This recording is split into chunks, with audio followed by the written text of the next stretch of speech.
Welcome again to my YouTube channel. By the way, sa mga nanood na ng aking first video, salamat sa inyong lahat at salamat sa sana patuloy niyong suporta sa akin. At hindi ko nga po pala nabanggit sa inyo, ngayon naka-uniform ako, kita niyo na bukod sa ako'y simpleng ina at ako'y small business owner, ako po pala ay may full-time job pa din. Alam niyo naman, ewan ko sa mga nakaka-relate dito sa Canada, mahirap na isang income source lang, lalo na kapag mayroon kang sariling mortgage. So bilang house owner, kailangan mong magsumikap na kumita ng hindi lang sa isang income. So ngayon nga, nagre-ready na ako, but syempre, bilang ina, marami kang responsibilidad dito sa bahay, maglinis, maglaba. Kaya habang meron akong chance na gawin ito, maglilinis-linis konti, and then papasok na ako. So ang aking trabaho, isang full-time personal worker. I work in a nursing home facility. So I work 8 hours a day. And ito nga, nag-ready na, and syempre, papasok na. Tinatapos ko lang ang konting pagta-tidy up dito sa bahay. So, sana sa pamamagitan ng video ko o mga vlog ko ay ma-inspire ko kayo na pagpatuloy ko kung ano man ang gusto niyo umpisahan, dahil hindi niyo makakamit ang inyong pangarap kung hindi kayo mag-i-start. Okay? So, nandito lang si Mami Ai na magbibigay ng inspirasyon sa inyo na laban lang sa buhay. Kung may mga pangarap tayo na dapat nating abutin, kailangan magsumikap tayo. Okay, and I hope you continue to like and share our channel, and please subscribe and pakishare na rin, and please turn on the notification button para lagi kayong updated sa ating video. Salamat po na marami!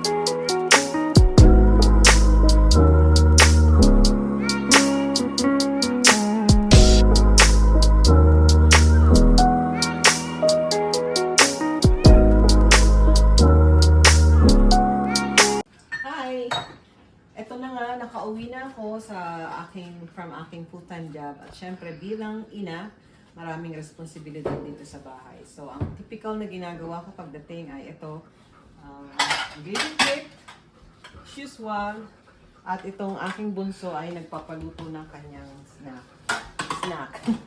Heavy snack sa gabi. So syempre, bilang ina, ayan, magluluto daw ako ng egg para sa kanya.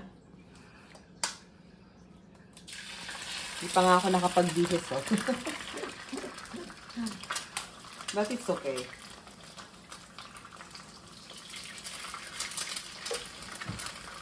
Bukas naman walang pasok, kaya okay lang. We stay up late. So, kayo ba ganun din sa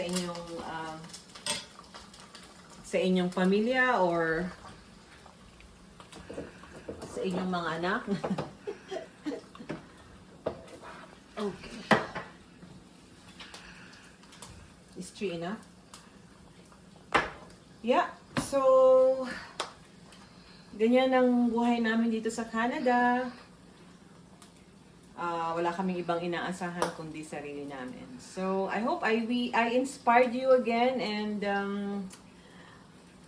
hope you follow my journey. Have a good one. Thank you, mga kababayan ko. Salamat. Till next video.